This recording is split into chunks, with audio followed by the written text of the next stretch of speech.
Well, good morning and welcome back to the Broadcast Retirement Network. I'm Jeff Snyder, and this is BRN AM for Friday, May 22nd, 2020.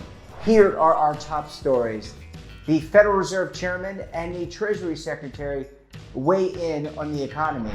And is the tech industry in turmoil? Well, joining me now is Devin Banerjee. He is the Senior Financial Services Editor for LinkedIn, and he's also the editor of the This Week in Finance newsletter, which you can find for free on the LinkedIn platform. Just check for Devin's name. Devin, thanks so much for joining us on the program this morning.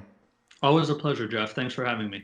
It's always great to get your insight of what the latest social media trends are, Devin, from you and the team.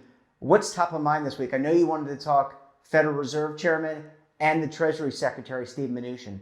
Yeah, very unique week, Jeff, in that we heard from the chair of the Fed, Jay Powell, 3 times this week. So I want to just bring you some takeaways from him. As you know, the words and messaging from the Federal Reserve are parsed very closely, dissected with a lot of scrutiny, and a lot of people are looking to the Fed right now, of course, for its support of the economy and the markets, but also for its outlook. So on Wednesday of this week, the FOMC published its minutes from its April 28th, 29th meeting. Some takeaways there. They said the pandemic poses, quote, considerable downside risks to the economic outlook over the medium term. So that phrase, over the medium term, was dissected quite closely. That is showing a bit of a longer recovery, a longer tail for this downturn in terms of the Fed's forecast. The FOMC, of course, reinforced that the Fed is, quote, committed to using its full range of tools, end quote, to support this economy during this downturn. That points to what you and I were speaking about a few weeks ago, which is this whatever it takes mentality that the Fed has taken on. That's really, I think, and a lot of experts think, why the markets have been so well supported during this time, both the equity markets and the credit markets, where the Fed is actually really stepping in terms of the latter as a backstop for some corporate credits, some high quality corporate credits. The FOMC did leave its benchmark rate, of course, near zero, that range of 0 to 0.25%. And then Powell used the press conference Wednesday to really reinforce the risk of permanent scars on both the U.S. economy and on society and the workforce, unless policymakers of all stripes really do more to contain the damage. And that goes to something you and I have spoken about as well, which is Powell as a Fed chair really stepping out, or at least stretching the boundary of his role to talk more about the societal impact of this downturn, and to call on others in the government, on Congress and people who control fiscal policy and other lawmakers outside of the monetary system, or at least the monetary policy sphere, calling on them to step up and do more. So that was quite unique. He also appeared Tuesday, as you alluded to, with Treasury Secretary Steven Mnuchin. Similar message from Powell then. Mnuchin, of course, was a bit more optimistic about the reopening of the economy. Mnuchin, of course, working directly for the president, Donald Trump. And all of this came, or at least on Tuesday, amid forecasts from the Congressional Budget Office, the CBO, forecasting second quarter GDP to contract at an annualized 38% rate. Wow. That compares with the 4.8% contraction we saw in the first quarter. So a lot of messaging coming out this week, and I would say the takeaway is really that those who have the best vantage point of all of this, and who actually have the positions of power, are seeing this recovery stretching longer and longer. Yeah, and that certainly is going to be important for people to understand, and going to have a, in terms of consumer spending, which I know is considerably down for obvious reasons. We have people who've lost their jobs. I know people are hoping for that V-shaped recovery. I think we're all hoping for a V-shaped recovery that would just immediately bounce back. But it seems like, Devin, that's looks unlikely just based on some of the commentary from Fed Chairman Powell. Let's talk about the reaction, because I have to think on the platform, it's all over the place. And you are often talking to the, I don't know how you, the upper echelon, the brain trust, a lot of intellectual people, how are they thinking about this, and what are their responses to all these all this commentary? Yeah, absolutely. I would say, if I take my vantage point of the commentary on the platform, most people are agreeing that this recovery will not be a V-shaped recovery. I don't think anyone ever really saw evidence of a potential V-shaped recovery. That was really more the hope of many people, especially investors. And then the conversation was a bit more nuanced on the platform. People were picking apart or noticing some of that CBO forecast, as I mentioned, from the Congressional Budget Office. The CBO did note that it does see some recovery in the job market happening in the second half of this year, as some of those social distancing measures are relaxed in certain parts of the country. And so those wild and very sad and unfortunate unemployment numbers that we've been seeing week by week should lighten up in the third quarter and the fourth quarter. A lot of people also picked up on the third time we heard Powell this week, which I did not mention, was on 60 Minutes on Sunday evening, where he was a bit looser actually in that interview. And of course, loose by the standards of the Fed chairman doesn't mean very loose with his language, but a bit looser. And he said, quote, the economic recovery could stretch through the end of next year. We really don't know, end quote. So two things there, talking about the recovery stretching through the end of 2021, much further than we were thinking, just a couple weeks and months ago. And also admitting what we all should admit, which is we really don't know. And things are developing week by week. And the biggest questions amid all of this, as you and I have talked about, are the health questions and the medical questions, which investors don't always talk about or realize that they don't know what they don't know, which is the resilience of this virus, what kinds of treatments will be in place, when they'll be in place, contact tracing, immunity, the looming question of a vaccine and timing around that. These are all really, really difficult questions that more of us should admit we know nothing about. And the Fed chair, kind of pointed that direction when he said we really don't know anything about this timing. Yeah, uncertainty, that really is, the market does not like that uncertainty. But I think when you come down to it, I think you're absolutely right. We don't know a lot. And we can estimate, we can try to predict, we can say there might be a V-shaped recovery. I think we're just going to have to wait and see. And it really is going to vary region to region within these states, because parts of states will open up. I know my parents live in Maryland. I grew up in Baltimore, and there are parts of Baltimore County that are not yet opened up, even though the state has opened up. So that's just an example where pockets of the economy will be impacted more so than others. And I think this is unknown. This is unknown territory, and we're just going to have to really wait and see. Yeah, I absolutely agree. And of course, investors are finding pockets that are stronger and pockets that are weaker, looking at resilient technology companies, software companies, those working on remote work technology and communication and collaboration tools. But when we step back and think about this economy as a whole and the employment situation, and also how disproportionately it's affecting parts of society, those especially women and minorities, which a lot of data has proved out. All of those questions and the recovery for those parts of society and of the workforce are really being stretched out further and further. Yeah, I agree, and I think Pal's absolutely right. I think this is an event that will shape, just like the Great Depression, the financial crisis, World War II, the Korean War. Those things shaped the American society. I think this will shape us for years to come, and will be the lens by which we view many things. Devin, I want to go to a quick break, but we're going to come back. We're going to talk to Devin about, is the technology sector in turmoil? You're going to want to stay tuned right here on BRN AM.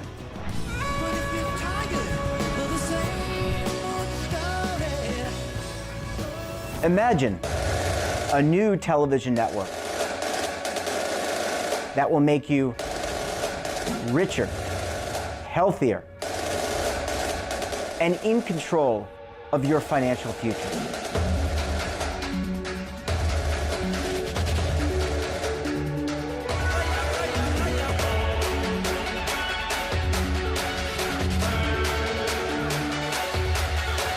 This network is for the policewoman in Nashville, Tennessee, the baker in Dubuque, Iowa, the teacher in Lexington, Kentucky. We want to make the idea of savings and retirement culturally relevant. But what do you see as a defining issue of the midterms? Especially for the smaller businesses. I mean, they are the lifeblood of the American economy.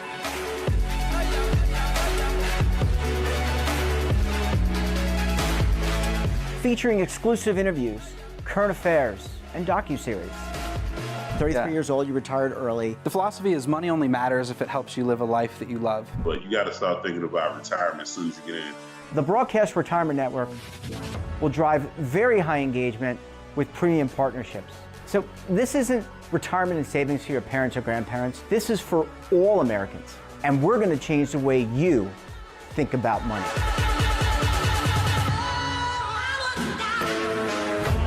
Welcome to the next frontier of retirement and savings.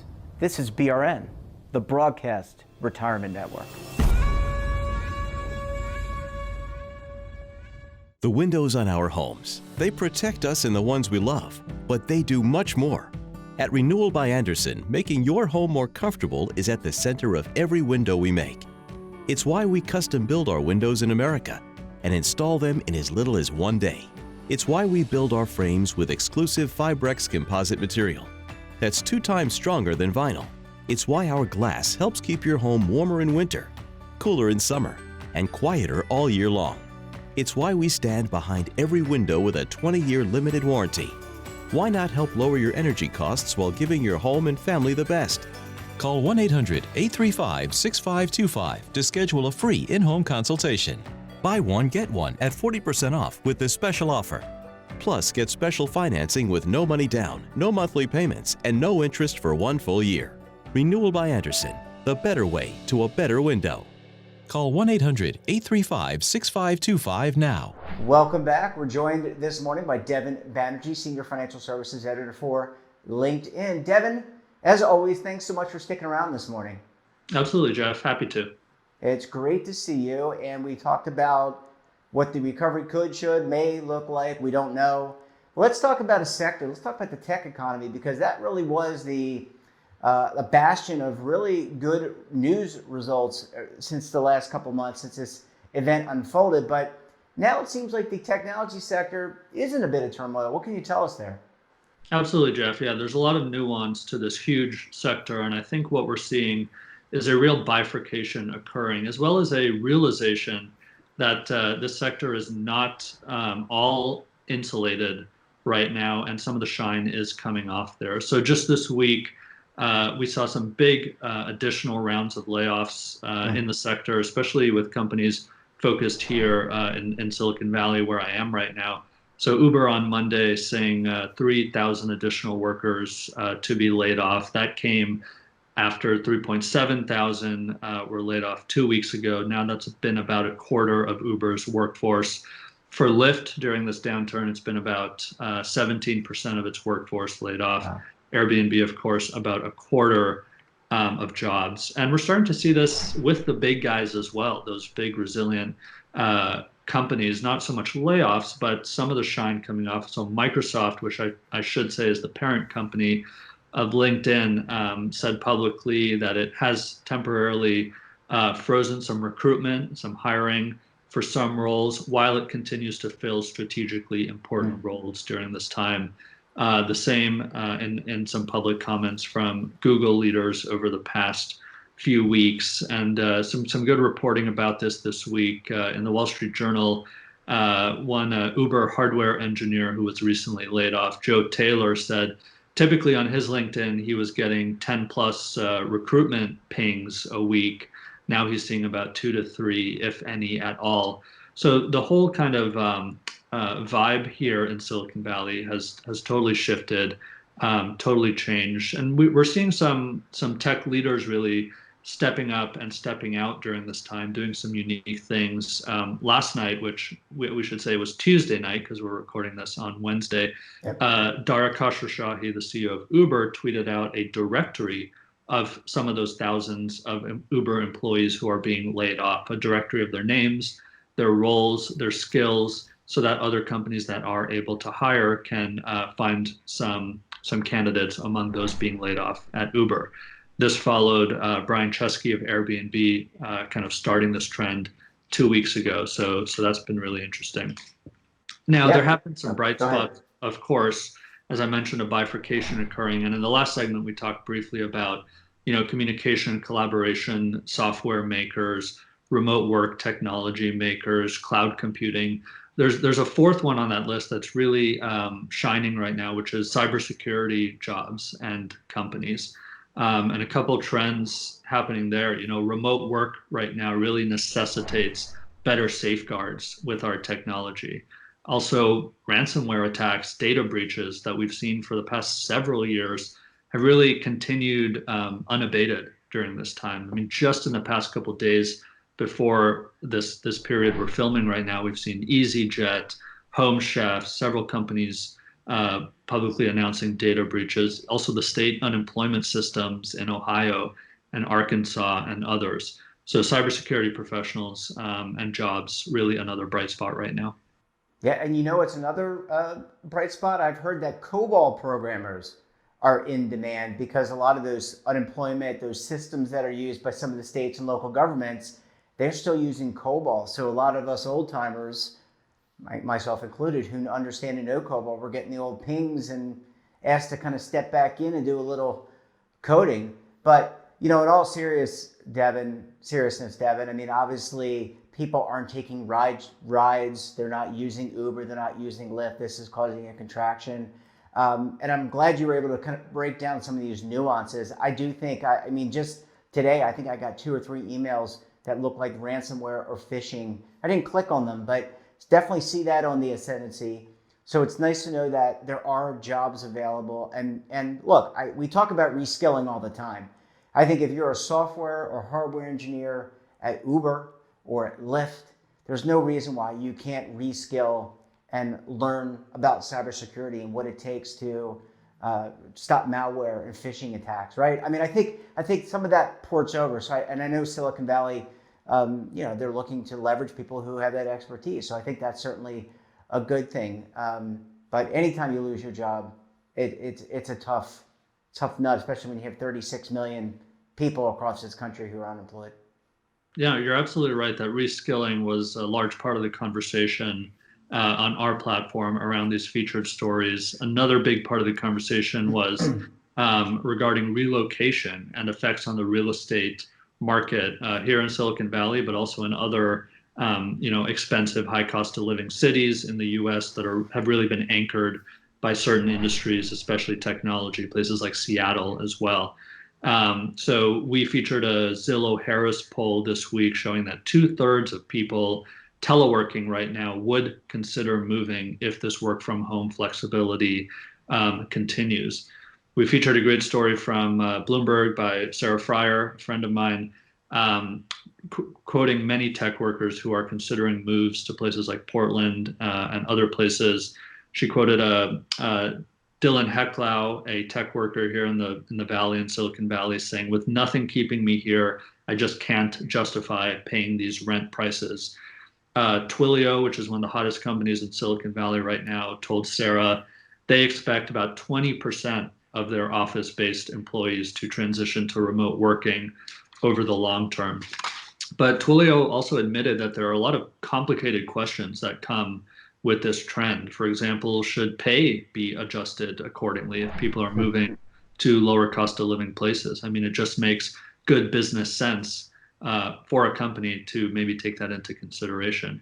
Also, advancement opportunities. How do companies approach, considerations around promotion, around managing teams across professionals who are working remotely and professionals who are working in the office? And how do you handle recruitment suddenly when your talent pool becomes every person in the country whose skill set matches up with the job description, instead of just those who are in or around San Francisco or New York or Washington, D.C. or Los Angeles or Seattle. So really complicated questions, and we saw a really robust conversation, people on all ends of the spectrum. Many people, I should say, just reinforcing how important they think in-person communication and collaboration is. And those people see this as not really a permanent trend. A lot of people also noting with the tech industry in particular, the billions of dollars that these companies have poured into campuses for their workers, huge office complexes with many benefits and perks. And all of that cannot just disappear so quickly. So a lot of people on different ends of the spectrum. And I think this trend, it's not so quick and easy to say that this remote work trend will last forever. And it's going to be really interesting to see into the end of the year and into next year how companies adapt to this. Yeah, I'm thinking back to that movie, The Internship, where Owen Wilson, and I forget remember they do the Zoom and they're in the library, or Zoom, it probably wasn't Zoom, it's probably Skype, and they get hired. I kind of like, jokingly see that, in terms of advancement, in terms of job opportunities. I just don't know how you get to know somebody over a hour-long or a 25-minute Skype. I think you got to examine them, understand their personalities, whether or not they're going to mesh. But I think we're in a brave new world right now, and I think things are going to change. And I don't think a lot of people are going to be back at the office anytime soon. Devin, always a pleasure chatting with you. Thanks so much for bringing these amazing stories to us. And for those who are interested, you can certainly check out. I was going to call you Dylan. Devin's interesting newspaper, The Week in Finance, an awesome newsletter. You can check it out on the LinkedIn platform. Devin, take care, stay safe, and we'll talk to you again next week. Thanks, Jeff. Take care. And that wraps up this episode of BRN AM. Have a financial topic or someone of interest that you think we should talk to? Drop us a line. And don't forget, for all the news in retirement, markets, technology, personal finance, and more, check out today's edition of The Morning Pulse. And don't forget, we're back again tomorrow for our weekly show, BRN Weekly, where I'll be joined in the first segment by Dr. Vinay Nair. You're going to want to check out the future of fintech. Does that involve artificial intelligence? Well, it just may. So until then, I'm Jeff Snyder. Stay safe, keep on saving, and don't forget, roll with the changes.